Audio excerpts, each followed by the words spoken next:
Hey guys, this is CG Stuff.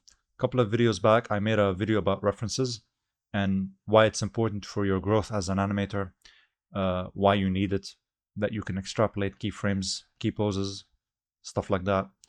What I didn't consider is where you get the reference, how you should film, etc. Stuff like that. Now, I'm not going to get a reference and start animating. This is not one of those videos. It's not a tutorial. But I am going to show you where you can get good reference to get you started. There's that. So I'm going to show you a few links and websites. Now, here's the thing.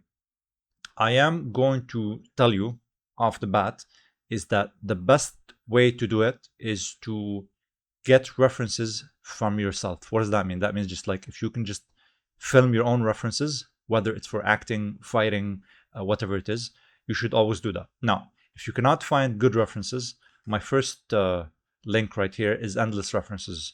And as a disclaimer, I will put all those links in the description. But for now, let's start with endless references. You can find a variety of references for locomotion, sitting down, push-ups, running, pull-ups, etc. Just a variety of stuff, and I love this channel. It gives you this white noise, this white screen, I mean, in the back. It's pretty cool stuff. If you're practicing animation, you should always use this on the side. But again, I as a disclaimer, I would encourage you to film your own references. You also have Motion Actor Inc. They do action references. What I like about this specific channel is that they have different angles, but unfortunately you have to cut them up yourself, so you have to use something like DaVinci Resolve, Premiere, and editing software, etc. Or if you're using Blender, you can just set different planes and offset them. There's also that. But this is a very cool channel because it's mostly action centric. You also have this guy, Matthew Thomas Robinson.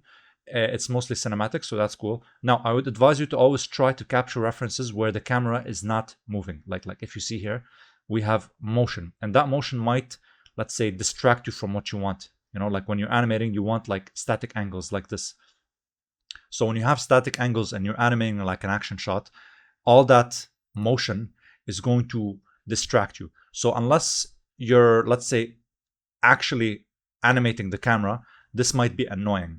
But in most situations, you're going to choose your own camera angles and you just want the character to be animated independently. So this might be a bit annoying for this situation. Now, unless you can go inside in DaVinci and like counter track it. But again, this is my own workflow. What you guys do is up to you. Anyways, I like those three channels. That's pretty cool. Now, I'm going to show you other stuff. Like in this situation, if you see, I have League of Legends modelviewer.com, modelviewer.lol, I mean. The cool thing is that you can even use 3D models for references, mocap, stuff like that. The thing is, I like about this website is that they have every single champion in League of Legends, and you can like choose literally any champion, any skin, and just you know, choose the animation that you want. You can just like pick the idle, the attack, stuff like that, the expressions.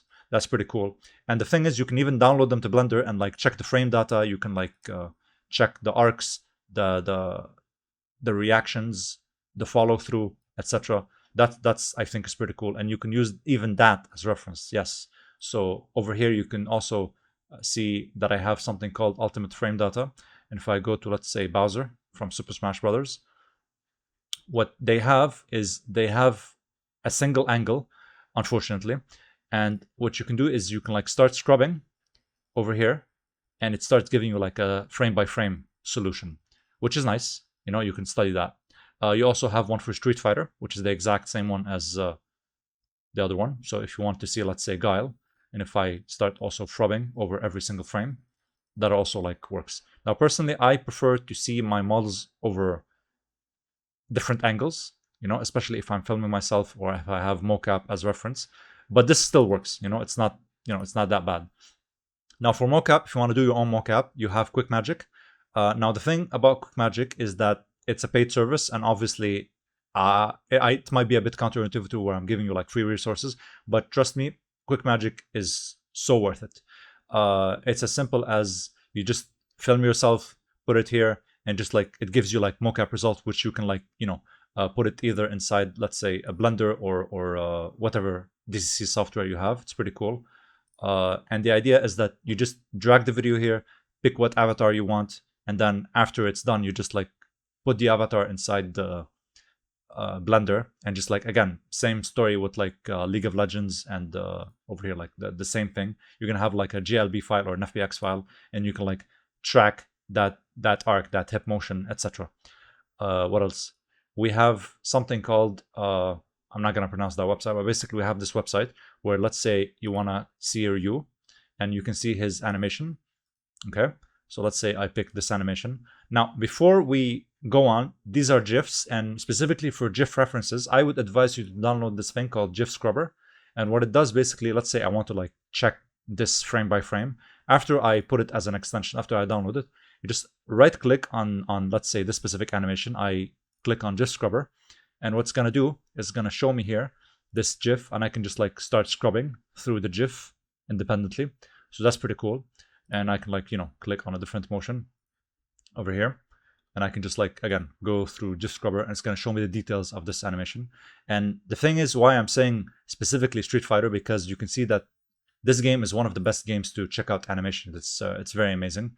Another thing you can do is you can, specifically if you're trying to study, let's say, Street Fighter or combat animations for video games, one website I love is the Fighters Generation.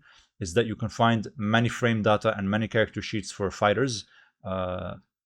Here's the thing: if you're trying to look for 3D fighters, don't push your luck. I think they have most like 2D animations. You can always like rely on that. So let's say I want, let's say, Chun-Li. Okay, Chun-Li. Yeah, there you go. Okay, so Chun-Li. Mostly what you're gonna find is 2D animation. So you go down to the bottom, go here, animations, and yeah, same story. Let's say I want to like check the GIFs. I go GIF Scrubber, and then I can again scrub through the frames pretty much. Now, just as a bonus, let's say you want animation for animals, or at least references for animals. You can go to this website called Green Screen Animals. I want to search for wolf animation. Okay, and what it's gonna do is going to show me just footage of a wolf, you know, doing different actions. So I'm gonna take this one, this wolf running, I guess, animation. The thing is you can use this footage. You can just download the preview and use it as a reference. The thing is, you can't actually use this footage because obviously of royalties, and you have to actually buy the footage. But you can take it as is into Blender and start, you know, using it as a reference. So I think that's pretty cool.